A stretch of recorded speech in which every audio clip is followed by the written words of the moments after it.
गया है और कुछ खास बिंदुओं पर चर्चा करने के लिए, क्योंकि some confusion is going on in the state. First of all, I want to say that BSP is contesting in the Tamil Nadu alone, no alliance with anybody. We are contesting alone because some party using my party flag.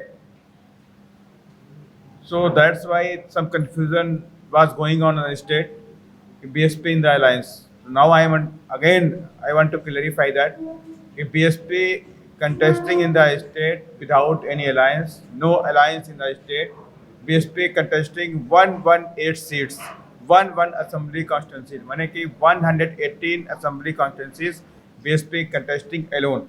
Second thing, all you know very well, BSP is a national party. Somewhere, according to the system of the election commission, somewhere BSP candidates they allotted the symbol in second position, but according to the system of the election commission, national party must be in the first preference. And now third point is my 16th April, my party national convener Sri Akash Anandji is coming for a big rally in Kalatur. The meeting timing is the evening. So these are the things I want to clarify that. Now I want to hand over all the things to my state president, Advocate P. Anandanji. He will explain everything in the Tamil language. Thank you. தமிழ்நாட்டில் பகுஜன் சமாஜ் கட்சி எந்தவித கூட்டணியும் இல்லாமல் 118 தொகுதிகளிலே போட்டியிடுகின்றது. அந்த 118 தொகுதிகளிலும் பார்த்தீர்கள் என்றால் எந்த ஒரு நபருக்கும் போட்டியிடுகின்ற நபர் எந்த ஒரு நபருக்கும் ஒரு சிறு வழக்கு கூட இல்லாதவர்களுக்கு மட்டும்தான் தமிழகத்திலே வாய்ப்பு வழங்கப்பட்டிருக்கின்றது. அப்படி சிறு சிறு வழக்குகள், அதாவது ஒரு சாதாரணமாக போக்குவரத்து சிக்னலிலே ஒரு தண்டனை பணம் பெற்றிருந்தால் கூட எங்கள் கட்சி அவர்களுக்கு சீட்டை ஒதுக்கவில்லை. அப்படி சிறு சிறு வழக்குகள் இருப்பவர்களும் போட்டியிடலாம் என்று எங்கள் கட்சியுடைய கொள்கை இருந்திருந்தால் 234 தொகுதியிலும் நாங்கள் போட்டியிட்டிருப்போம். தற்பொழுது பெரும்பான்மையான தொகுதி, அதாவது ஒரு சட்டசபையிலே பெரும்பான்மை விட அதிகமான தொகுதிகளிலே நாங்கள் போட்டியிடுகின்றோம். குறிப்பாக பகுஜன் சமாஜ் கட்சி என்பது இந்தியாவிலே பாபா சாஹிப் அம்பேத்கருடைய பெயரை சொல்லியும் கன்சிராம் ஐயா அவர்கள் தத்துவத்தின் பேரிலும் உத்தரப்பிரதேசத்திலே 4 முறை ஆட்சி அமைத்து பெகன் குமாரி மாயாவதிஜி அவர்கள் தொடர்ந்து இந்த இயக்கத்தை கட்டுக்கோப்பாக நடத்தி வருகின்றார். அப்படி இருக்கையிலே நம்முடைய முன்னாள் தலைவர், சமத்துவ தலைவர் அண்ணன் நாம்சாங் அவர்கள் படுகொலை செய்யப்பட்ட போது இங்கு வந்த பெகன் குமாரி மாயாவதிஜி அவர்கள் இந்த வழக்கிற்கு, இந்த கொலைக்கு, இந்த படுகொலைக்கு மாநில அரசாங்கத்திற்கு தொடர்பில்லை என்றால் இந்த வழக்கை சிபிஐயிடம் ஒப்படைத்து விடுங்கள் என்று தெளிவாக சொன்னார். ஆனால் மாநில அரசாங்கம் உயர்நீதிமன்றம் உத்தரவிட்ட பொழுதும் சிபிஐக்கு மாற்ற வேண்டும் என்று சொன்ன பொழுதும் தொடர்ந்து 2 முறை உச்சநீதிமன்றத்திலே மனுக்கள் தள்ளுபடி செய்யப்பட்டு மேல்முறையீடு, சிபிஐ விசாரிக்காமல் மாநில அரசாங்கமே விசாரிக்க வேண்டும் என்று மேல்முறையீடு தள்ளுபடி செய்யப்பட்ட பிறகு 3வது முறை ஒரு இடைக்கால தடையை பெற்று இந்த வழக்கை நாங்களே விசாரித்துக் கொள்கின்றோம் என்று வந்திருக்கின்றார்கள். உதாரணத்துக்கு அஜித் குமார் என்ற ஒரு காவலாளி இறந்த பொழுது அந்த காவலாளி குடும்பத்திலே நம்முடைய தமிழக முதல்வரால் அவரிடம் வருத்தம் தெரிவித்துவிட்டு வழக்கை உடனடியாக சிபிஐக்கு மாற்றிய, அதேபோல் ஒரு மாநில தலைவர், ஒரு தேசிய கட்சியுடைய மாநில தலைவர் வீட்டு வாசலிலே, முதலமைச்சருடைய தொகுதியின் வீட்டு வாசலிலே படுகொலை செய்யப்படுகின்றார் என்றால் இங்கு சட்டம் ஒழுங்கு பிரச்சனை என்னவாக இருக்கின்றது என்பதை எல்லாராலும் உணர முடிகின்றது. அந்த வழக்கை பொறுத்தவரை அஜித்குமார் அவர்கள் வழக்கில் காவல்துறையினர் சிக்கியிருக்கின்றார்கள், அவர்களுக்கு எந்த பிரச்சனை வந்தாலும் பரவாயில்லை என்று அதை சிபிஐக்கு மாற்றியவர்கள். இந்த வழக்கிலே முக்கியமான அரசியல் புள்ளிகள் இருக்கின்றார்கள், அவர்கள் கைது செய்யப்பட்டு பல கட்சிகளுக்கு பிரச்சனை ஏற்பட்டுவிடும் என்ற ஒரே காரணத்துக்காக சிபிஐக்கு அனுப்பாமல் தாங்களே விசாரணை செய்கின்றேன் என்று உச்சநீதிமன்றமும் உயர்நீதிமன்றமும் உத்தரவு கொடுத்த பிறகு கூட 48 நாட்கள் எந்த விதமான வழக்குக்கும் அனுப்பவில்லை, எந்த விதமான கோப்புகளையும் சிபிஐ ஒப்படைக்கவில்லை. அது ஒரு புறம் இருக்க, தலைவருடைய செயல்பாடு மாற்று சிந்தனை அரசியலை சிந்தித்தார். அதாவது இந்த திராவிட மாடல்களுக்கு எதிராக ஜெய்பீம் மாடல் என்ற ஒரு மாடலை உருவாக்கி எங்கள் சமத்துவ தலைவர் தென்னாட்டு அம்பேத்கர் அண்ணன் ஆம்சாங் அவர்களுடைய அந்த கொள்கையிலே இந்த பகுஜன் சமாஜ் கட்சி இன்றும் தமிழ்நாட்டில் தொடர்ந்து செயல்பட்டு வருகின்றது. அந்த அடிப்படையிலே பார்த்தீர்கள் என்றால் பகுஜன் சமாஜ் கட்சியுடைய கொள்கை, அதாவது ஆரம்ப காலகட்டத்திலே இருந்தே 1924ஆம் ஆண்டு கம்யூனிஸ்ட் கட்சி காங்கிரஸிலிருந்து பிரிந்து ஆரம்பிக்கப்பட்டது. அதே போன்று 1925 RSS காங்கிரஸிலிருந்து பிரிந்து ஆரம்பிக்கப்பட்டது. 1950 வாக்கிலே ஜனசங்கம் என்ற ஒரு கட்சி ஆரம்பிக்கப்பட்டது. ஜனசங்கத்திலிருந்து ஜனதா கட்சி வந்தது. ஜனதா கட்சியிலிருந்து 1980 வாக்கிலே பாரதிய ஜனதா கட்சி வந்தது. ஆக மொத்தம் பார்க்க போனால் அனைவரும் காங்கிரஸ் உடைய குழந்தைகள், சகோதரர்கள், கொள்ளு பேரன்கள் அப்படி என்று வந்தார்கள். பெரியார் காங்கிரஸில் இருந்தார். பின்பு தன்னுடைய இயக்கமான நீதி கட்சிக்கு மாறினார். நீதி கட்சியிலிருந்து திராவிட கழகத்திற்கு அவர் ஏற்படுத்தினார். திராவிட கழகத்திற்கு பிறகு திராவிட முன்னேற்ற கழகம், திராவிட முன்னேற்ற கழகத்துக்கு பிறகு அண்ணா திராவிட முன்னேற்ற கழகம், அண்ணா திராவிட முன்னேற்றத்துக்கு கழக பிறகு மதிமுக என்று மறுமலர்ச்சி திராவிட முன்னேற்ற கழகம். இவர்கள் எல்லாமே காங்கிரஸில் இருந்து பிறந்த குழந்தைகளாகத்தான் இருக்கின்றார்கள். ஆனால் 1932 பாபா சாஹிப் அம்பேத்கர் அவர்கள் காங்கிரஸ் கட்சிக்குடைய பாலிசிக்கு எதிராக அப்பொழுதே ஷெட்யூல் காஸ்ட் ஃபெடரேஷன் என்று தொடங்கினார். டிப்ரெஸ்டு கிளாஸ் பீப்புளுக்காக வட்டமேஜை மாநாட்டிலே பேசினார்.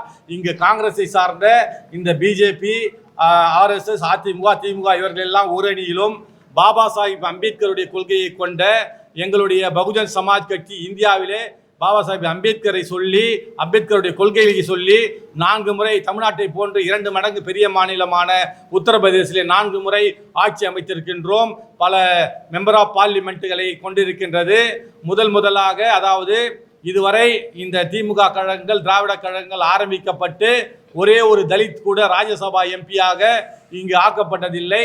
ஆனால் உத்தரப்பிரதேசத்திலே மிக பெரும்பான்மையான மக்கள், அதாவது ராஜ்யசபாவுக்கு வந்து சென்றிருக்கின்றார்கள் என்றால் அவர்கள் சாதாரண ஒடுக்கப்பட்ட, பிற்படுத்தப்பட்ட தலித் மக்களை எல்லாம் ராஜ்யசபாவுக்கு அனுப்பியிருக்கின்ற ஒரு கட்சி பகுஜன் சமாஜ் கட்சி. இந்த இடத்திலே நான் உங்களுக்கு தமிழ்நாட்டின் அரசியலிலே சொல்லிக்கொள்ள விரும்புவது என்னென்றால், தமிழ்நாட்டுடைய ஜனநாயகத்தை கேலி கூத்தாக்கின்ற நிலைமையிலே இங்கு வாக்காளர்களுக்கு பணம் கொடுத்து விடலாம், அவர்களை கடைசி நிமிடத்திலே அவர்கள் ஏமாற்றி வாக்குகளை வாங்கிவிடலாம் என்று பகல் கனவு கண்டு கொண்டிருக்கின்றார்கள். இப்படியெல்லாம் இவர்கள் எப்படி இந்த பணத்தை சேர்த்தார்கள், எப்படியெல்லாம் இவர்களுக்கு இந்த பணம் வந்தது, இவர்களுடைய சாதாரணமான ஒரு வாழ்க்கை நிலைமை என்ன, இப்படி எத்தனை ஆயிரம் கோடிகள், எத்தனை நிறுவனங்கள் வெளிநாடுகளுக்கு பணத்தை சென்று மீண்டும் இங்கே முதலீடு அமைப்பது போன்ற ஒரு நிகழ்வுகளை இங்கு நடத்தி கொண்டிருக்கின்றார்கள்.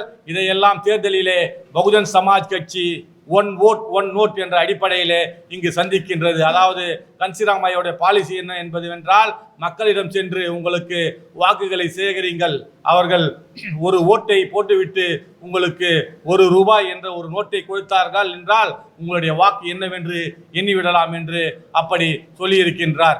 அதே போன்று இங்கே அண்ணா திராவிட தலைமையில், அண்ணா திராவிட முன்னேற்ற கழக தலைமையிலே இங்கு கூட்டணி அமைத்துள்ள பிஜேபி மற்றும் அண்ணா திராவிட முன்னேற்ற கழகம் மற்றும் அதனுடைய தோழமை கட்சிகள் இவையெல்லாம் சேர்ந்து எங்களுடைய கட்சி கொடியான தேசிய கட்சியுடைய 3வது பெரிய தேசிய கட்சி பகுஜன் சமாஜ் கட்சி, பிஜேபி, காங்கிரஸ், அடுத்தது 3வது பெரிய கட்சியாக இருக்கின்ற பகுஜன் சமாஜ் கட்சியுடைய கொடியை எந்தவித பதட்டமும் இல்லாமல் சட்டவிரோதமாக ஒரு அங்கீகரிக்கப்பட்ட கட்சியான அதிமுக, வளர்மதி அம்மையார் அவர்கள் இங்கே 1000 லைட் பிரச்சாரத்திலே பார்த்தீர்கள் என்றால் அவர் வாகனத்திலே அவர்கள் பிஜேபி கொடியுடன், பிஜேபிக்கு எதிரான கொள்கையை கொண்ட எங்களுடைய கொடியை பெகஞ்சி மாயாவதி அவர்களுடைய உருவப்படமும், காஞ்சிராமையா அவர்கள் உருவப்படமும், பாபா சாஹிப் அம்பேத்கர் உருவப்படம், யானை சின்னத்தை பொறித்த கொடியையும் பயன்படுத்துகின்றார். இதை உடனடியாக நாங்கள் தேர்தல் ஆணையத்திற்கு புகாரம் கொடுத்திருக்கின்றோம்.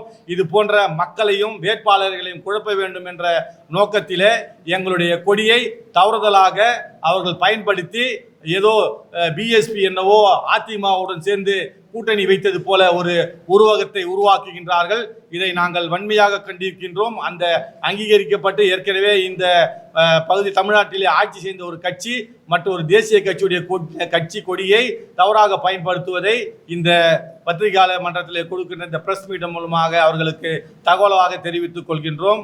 அதே போன்று இந்த தேர்தலிலே எங்களுடைய கொள்கை என்னவென்று பொதுமக்களிடம் எல்லாரும் மேனிஃபெஸ்டோ, எலெக்ஷன் மேனிஃபெஸ்டோ என்று எல்லா கட்சிகளும் தங்களுடைய தேர்தல் வாக்குறுதிகளை அளித்திருக்கின்றன. எங்களுடைய தேர்தல் வாக்குறுதி என்பது இந்தியாவிலே இருக்கின்ற அரசியலமைப்பு சட்டத்தை முழுமையாக அமல்படுத்துவதுதான் எங்களுடைய தலையாய நோக்கம். அதை தான் எங்களுடைய தேர்தல் அறிக்கையாக கொடுத்து 4 முறை உத்தரப்பிரதேசத்தில் ஆட்சி அமைத்தோம். ஏன் அப்படி அரசியலமைப்பு சட்டத்தை நாங்கள் அமல்படுத்த வேண்டும் என்று சொல்லுகின்றோம் என்றால், அரசியலமைப்பு சட்டத்திலே சொல்லுகின்ற வார்த்தைகளை பாபாசாஹேப் அம்பேத்கர் அவர்கள் 25 ஆண்டு காலத்துக்குள் இந்த அரசியலமைப்பு சட்டத்தை அமல்படுத்தி விட்டால் அனைத்து மக்களும் அனைத்து நலன்களும் கிடைத்துவிடும் என்றார். இங்கே ஆடு கொடுப்பது, மாடு கொடுப்பது, குக்கர் கொடுப்பது, கோழி கொடுப்பது, ஃப்ரிட்ஜு கொடுப்பது, வாஷிங் மிஷின் கொடுப்பது, மக்களுக்கு 5000 ரூபாய் பணம் கொடுப்பது, இப்படியெல்லாம் இங்கு ஸ்கீமை வைக்கின்றார்களே, இவை அனைத்துமே அரசியலமைப்பு சட்டத்திலே உள்ள இந்த உங்களுடைய இந்த அரசியலமைப்பு சட்டத்தை அமல்படுத்திவிட்டால் இந்த மக்களுக்கு தானாகவே கிடைத்துவிடும் என்று பாபாசாஹேப் அம்பேத்கர் அவர்கள் சொன்னார். ஆகையால் தான் பகுஜன் சமாஜ் கட்சி தனிப்பட்ட முறையிலே தேர்தல் அறிக்கையை வெளியிட்டு தேர்தல் வாக்குறுதிகளை தருவதில்லை. இந்தியாவுடைய அரசியலமைப்பு சட்டத்தை அமல்படுத்தினால் அனைவருக்கும் கிடைத்துவிடும் என்று சொன்னார். அதே போன்று இந்தியாவுடைய தலைமை நீதிபதி அவர்கள் பைபிள் இருக்கின்றது, குரான் இருக்கின்றது, கிராந்த் இருக்கின்றது, அதே போன்று பகவத்கீதை இருக்கின்றது. இதையெல்லாம் நீங்கள் படித்தீர்கள் என்றால் அதற்கு பதிலாக அரசியலமைப்பு சட்டத்தை படித்தீர்கள். இந்தியாவுடைய தலைமை நீதிபதி சொல்லுகின்ற வார்த்தை மகளிர் தினத்திலே சென்று 2 ஆண்டுகளுக்கு முன்பு பேசினார். இந்த அரசியலமைப்பு சட்டத்தை படித்துவிட்டால் அனைத்து மதத்திற்கான ஒருமைப்பாட்டு உணர்வு அந்த அரசியலமைப்பு சட்டத்திலே இருக்குது என்று சொல்லியிருக்கின்றார். அப்படிப்பட்ட ஒரு சூழ்நிலையை தான் எங்களுடைய கட்சி அரசியலமைப்பு சட்டத்தை அமல்படுத்தினால் அனைத்து சாதி, அனைத்து மதம், அனைத்து மக்களுக்கான ஒரு நலனை தருகின்ற ஒரு புத்தகமாக அரசியலமைப்பு சட்டம் இருக்கின்றது. பொதுமக்கள், அதாவது முக்கியமான ஒரு செய்தியை இங்கு சொல்ல விரும்புகின்றேன். அதாவது 2024 ஒரு சட்டம் ஏற்படுத்தப்பட்டிருக்கின்றது. அது என்ன சட்டம் என்றால், மக்கள் தொகைக்கு ஏற்ப அவர்கள் பட்ஜெட்டிலே அவர்களுக்கான தொகையை ஒதுக்கி அந்த மக்களுக்கான அந்த நிதியை அந்த மக்களுக்கு செலவிட வேண்டும் என்பது சட்டம். தற்போது தமிழ்நாட்டிலே 3952 கோடியை SC/ST நிதியாக ஒதுக்கி இருக்கின்றார்கள். ஆனால் 4,28,000 கோடி இந்த ஆண்டின் பட்ஜெட் என்றால் 1,08,000 கோடியை ஒதுக்கி இருக்க வேண்டும். சட்டத்தையும் ஏற்படுத்திவிட்டு ஒரு ஆளுகின்ற அரசாங்கமே சட்டத்தை மீறுவது. மத்திய அரசாங்கத்திலிருந்து 8,500 கோடி ரூபாயை இந்த 4.5 ஆண்டு காலமாக அனுப்பியிருக்கின்றார்கள் தலித் மக்கள் மேம்பாட்டு நிதிக்காக. அந்த நிதியை இந்த மக்கள் தகுதியான மக்கள் இல்லை என்ற ஒரே காரணத்திற்காக அந்த மக்கள், அதாவது தகுதியான மக்கள் இல்லை என்று இவர்களே தவறான தகவலை மத்திய அரசு கொடுத்து அந்த நிதியை மீண்டும் மத்திய அரசுக்கு திருப்பி அனுப்பியிருக்கின்றார்கள். அப்படி திருப்பி அனுப்புகின்ற இந்த நிதி இந்த மக்களுக்கு செலவு செய்துவிட்டால் இந்த மக்கள் அடிப்படையாக இந்த மக்கள் ஒரு வளர்ச்சி அடைந்து பொருளாதார ரீதியாக முன்னேறிவிட்டால் யாருக்கு வாக்களிப்பது என்பதை சிந்தித்து விடார்கள் என்ற காரணத்துக்காக இந்த மக்களை 25.5% இருக்கின்ற இந்த SC/ST மக்கள் தமிழ்நாட்டிலே அதிமுகவும் திமுகவும் மற்ற கட்சிகளும் இவருடைய வாக்குகளை கூறு போட்டு விடுகின்றன.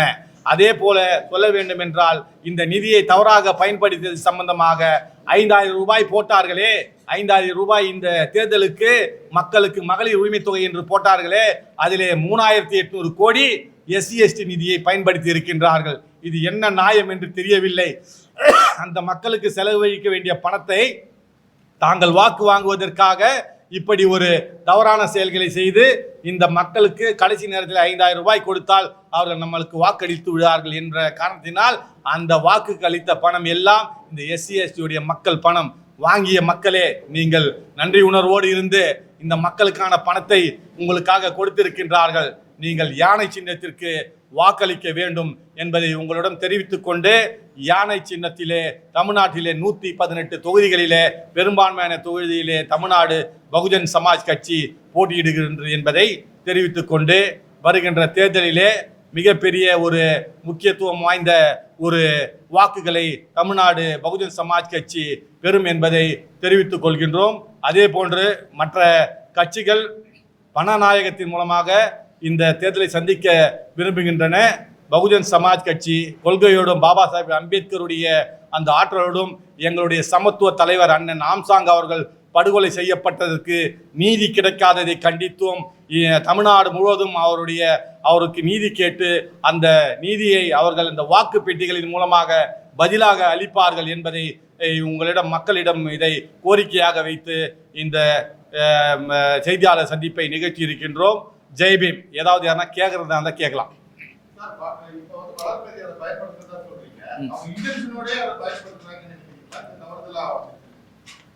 அவங்க தவறுதலாக பயன்படுத்தினாலும் இன்டென்ஷனோட பயன்படுத்தினாலும் கொடின்றது ஒரு முறை எஸ்டாப்ளிஷ் ஆயிடுச்சுன்னா அது எங்களோட கொடி. எங்களுடைய மக்கள் தவறாக புரிஞ்சுக்கிறதுக்காக இவ்வளோ பெரிய முன்னாள் அமைச்சராக இருந்தவங்க இந்த மாதிரி பயன்படுத்துகிறாங்கன்றது ஒரு அரசியல் சட்டத்தில் சத்திய பிரமாணம் எடுத்து அமைச்சர் ஆகிருந்து அதுக்கப்புறம் இவங்க போட்டிடுறாங்க. ஒரு அரசியல் கட்சி பல முறை தமிழ்நாட்டை ஆண்டு இருக்குது. அந்த கட்சிக்கு ஒரு அறியாமை இருக்குதுன்னு சொன்னாக்கா நாங்கள் அறியாமையில் இருக்குதுன்னு அவங்க தான் சொல்லணும். அவங்க அறியாமல் இருக்கிறாங்களா இல்லையான்றது என்னால் சொல்ல முடியல. எங்களுக்கு தெரியாமல் ஃபைல் பண்ணாலும் தெரியாமல் அவங்க எஸ்டாப்ளிஷ் பண்ணாலும் அறியாமல் எஸ்டாப்ளிஷ் பண்ணாலும் எங்களுடைய கொடியை அவங்க சட்டவிரோதமாக பயன்படுத்தி சட்ட பிரகாரம் தப்பு.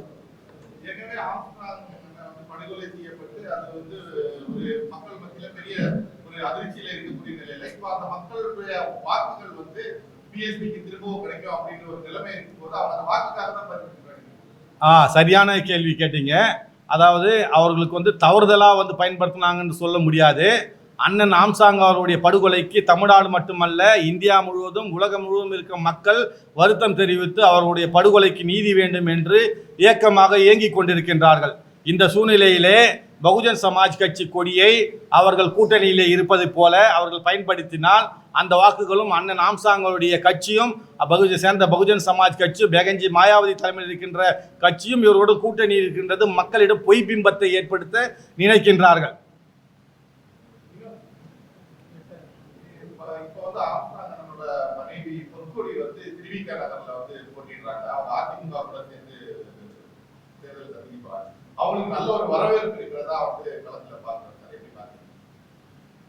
அதிமுகவுடைய உறுப்பினராக சேர்ந்து அதிமுகவில் உள்ள அந்த இரட்டை இலை சின்னத்தை வழங்கிய பிறகுதான் அவர்கள் அந்த கட்சியில் சேர்ந்த பிறகுதான் அவர்களுக்கு அந்த சின்னம் ஒதுக்கப்பட்டிருக்கும். அது அவர்களுடைய தனிப்பட்ட முடிவு. பகுஜன் சமாஜ் கட்சி அண்ணன் ஆம்சாங்குடைய கொள்கை என்பது தனக்கான ஒரு இயக்கம், தனக்கான ஒரு தனியான ஒரு ஆட்சி, திராவிட கழகங்களுக்கு மாற்றாகவும் பிஜேபி ஆர்எஸ்எஸ் காங்கிரஸுக்கு மாற்றாகவும் எப்படி உத்தரப்பிரதேசத்தில் ஆட்சி அமைத்தோமோ அதே போன்று தனிப்பட்ட முறையிலே ஒரு ஆட்சி அமைப்பதை தான் அண்ணன் ஆம்சாங் அவர்கள் விரும்பி இருக்கின்றார். அவர்கள் யானை சின்னத்திற்காகத்தான் எப்பொழுதுமே அவர் வாக்குகளை சேகரித்திருக்கின்றார். அவர் பிஎஸ்பியுடைய கொள்கையிலே தான் அவர் பயணித்திருக்கின்றார். அண்ணன் ஆம்சாங்குடைய கொள்கைக்கும் அவர்களுடைய அந்த நிகழ்வுக்கும் எந்த விதமான ஒரு சம்பந்தம் இல்லை. அதை பற்றி நாங்கள் பெரிதாக இங்கு விமர்சிக்க விரும்பவில்லை.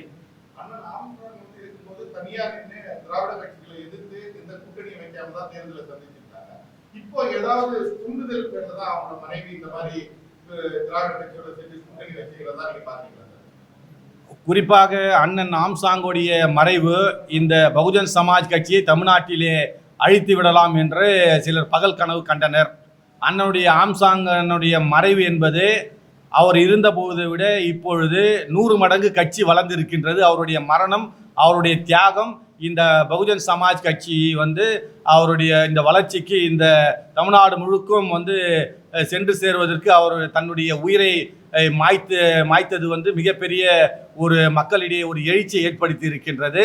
ஆகையினால் அதை அழிக்க நினைத்தவர்கள் அதை 100 மடங்கு வளர்ந்ததை நினைத்து வருத்தப்படுகின்றார்கள்.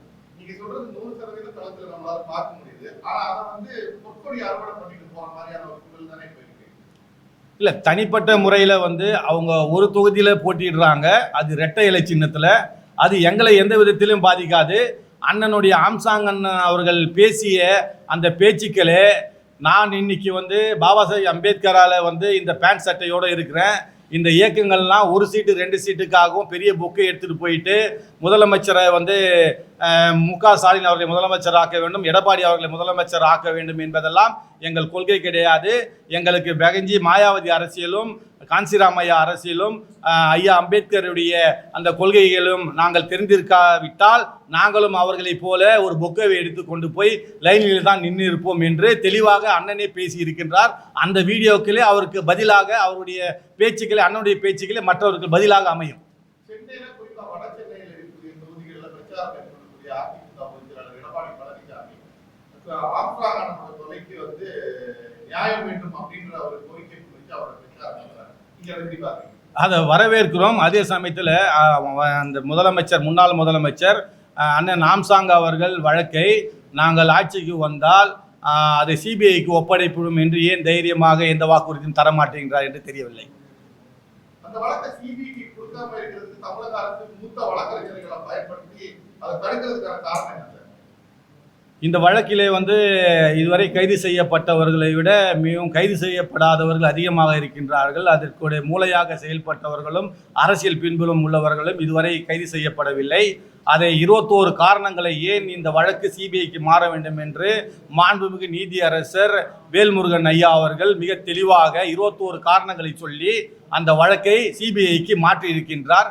அதையும் மீறி உச்சநீதிமன்றத்தில் நாங்களே தான் வழக்கை நடத்தி கொள்வோம் என்று இவர்கள் மாநில அரசாங்கம் இவ்வளவு ஒரு முனைப்பு எடுப்பதற்கு காரணம் என்பது நல்ல காரணம் என்ன, இதற்கான சரியான காரணம் என்பது அவர்களே மிகவும் நன்றாக அறிவார்கள்.